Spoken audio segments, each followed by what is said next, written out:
We're J and B, and at the beginning of 2021, we hit the road. Permanently. We traded our city apartment for a constant stream of Airbnbs, new states, and places. And we wouldn't have it any other way. Come along with us as we explore all the U.S. and beyond has to offer. And join us as we continue Living on the way. Hello there, and welcome back to Living on the Way, where we're in Vegas. And we're going to share a quick take with you. And these are episodes where we break down a story or we share tips, tricks, and other short episodes with you. And today, we're going to share with you what we call cheap eats and expensive drinks in Vegas. Because there's something deliciously playful about hunting down that killer $10 taco and then splurging on a cocktail that's more art than drink. Here in Vegas, you really do get both extremes. You can get a cheap slice, or you can get a gold-plated cocktail that costs more than our room cost us to stay at tonight. And we're going to dive into how we balance both ends of the spectrum and have some fun with it. I'm Jay.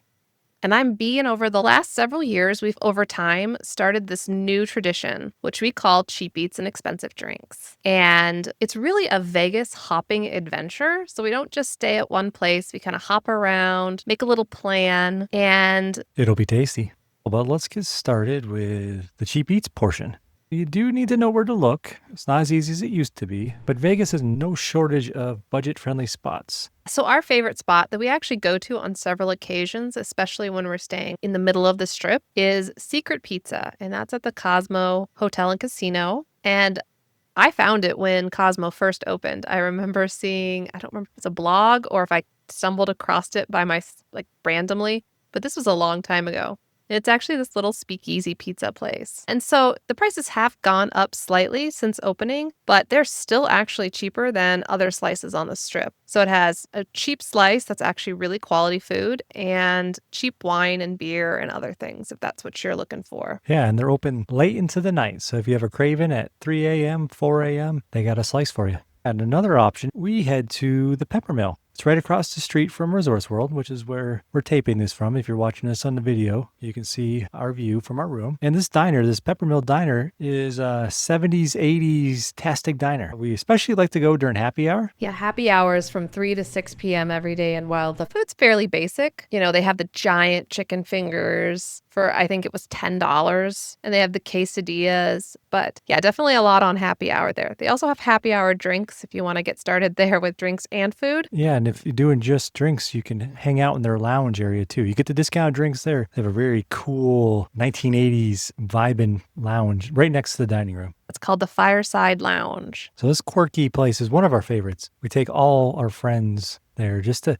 get that vibe on. Yeah, it's really fun. It's a fun place. And then also it's a great place late at night to, soak up whatever it is that you've indulged in Vegas. Great cheap eats. So even if you don't go on happy hour, their portions are giant. My sister and I love to get the sausage biscuits and gravy and just split it. And even Jay ends up eating some of it because it's just giant. So it's great portions for the price you pay for your food there. And no matter what time you go, even if you don't make it for happy hour, you're going to leave full. And my personal guilty pleasure on the strip, and again, it's right off the strip, it's up by Planet Hollywood, is Taco Bell Cantina. I don't know if that's Jay's favorite, but I drag him there all the time for cheap tacos. And they have margaritas too, but they got the full Taco Bell menu to satisfy your late night craving. And an honorable mention goes to In-N-Out Burger, which we end up eating almost every time we're here. Again, it's right off the strip, and get animal sauce specials or your regular menu, whatever satisfies your craving. It's an affordable place to eat right in the mix of it all. And a lot of times we actually do start there because it's also mid-strip, like Jay said, at the link. But that leads us to the expensive drinks. And throughout Vegas, cocktails are very expensive. I don't think they go below $15 now for a normal well-mixed cocktail. So just about every cocktail on the strip is an expensive drink at this point. You can go full luxury.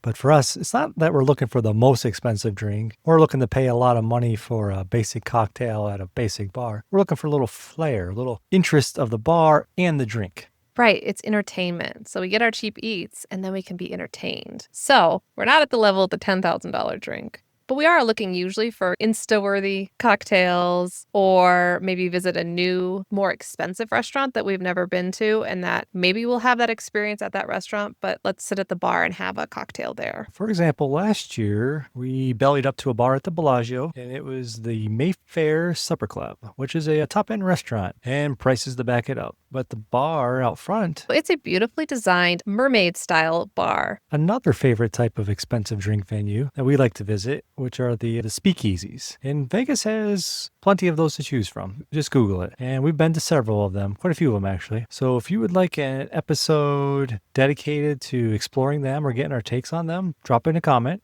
because we do love ourselves a good speakeasy. Do you have a favorite one yourself, Jay, that you remember off the top of your head? Oh yeah, being here at Resorts World, one of the ones we like to frequent is called Here Kitty Kitty Vice Den. It's inside the food court here, but you just ask to be let in and you go through a magic opening wall, just like a good speakeasy. And inside there, they got quite a few drinks. It's a very nice place to get a drink and hang out and enjoy each other's company. And I think my favorite there from last year, and we'll check it, see if they still have it, was a cocktail referred to as a Lucky 13, which is a whiskey-based cocktail that really hit the spot.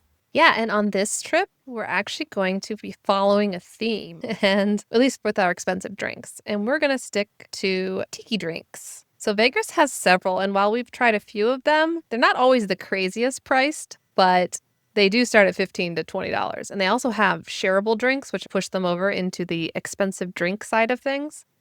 So how about you, B? Do you have a glamorous cocktail that sticks out to you from our previous visits? Here at the Resorts World, at a casino-level bar called the Gatsby, they have a champagne bubble bath. And the cocktail waitress comes out with a giant sparkler, and she comes out, and on her tray is this small bathtub. I think it has a little rubber ducky, and it's like a champagne-based drink. And it's got like bubble things in the tub. I think I have some video of it. So if you're watching it on the video version of this podcast on YouTube, I'll include it here. But I think that was the most glamorous drink and very fun. It was definitely unique and fun, which is what we're looking for when we're looking to do these cheap eats, expensive drinks nights. For I think it was $100, which is an expensive drink. That's actually one of the more expensive ones we do. There's a group of 4 of us and we all got a drink from it. For us, it's the cheap eats. They anchor us to the past Vegas, and the expensive drinks are the fantasy or the vacation aspect of it or the live in the moment aspect of it. So both of them together give us some pretty good stories to tell after a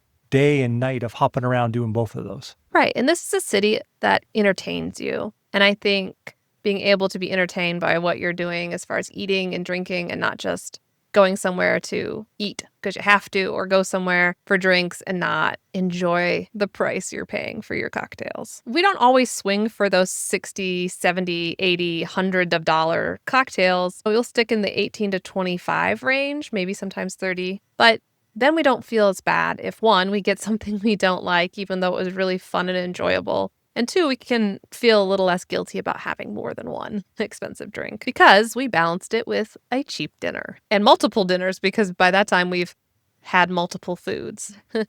Let us know. Is this something you do? Maybe you don't call it cheap eats, expensive drinks. Yeah, what would you recommend? We love it. We come to Vegas often. It's like a 25th trip. And other viewers have similar mind. Like, what do you do for either some cheap eats or some expensive drinks? Yeah, definitely tag us in any cool drinks you find online because I always love to watch that. And I will say this, that it does take a little bit of planning, right? I love finding the fun drinks. In fact, my sister got me hooked on that. We get on Instagram, TikTok, find the fun drinks here in Vegas, and that kind of directs our path. But it's so worth it because it's not a lot of planning. It's just a little more planning than just stumbling upon something. And until next time, we will be living on the way.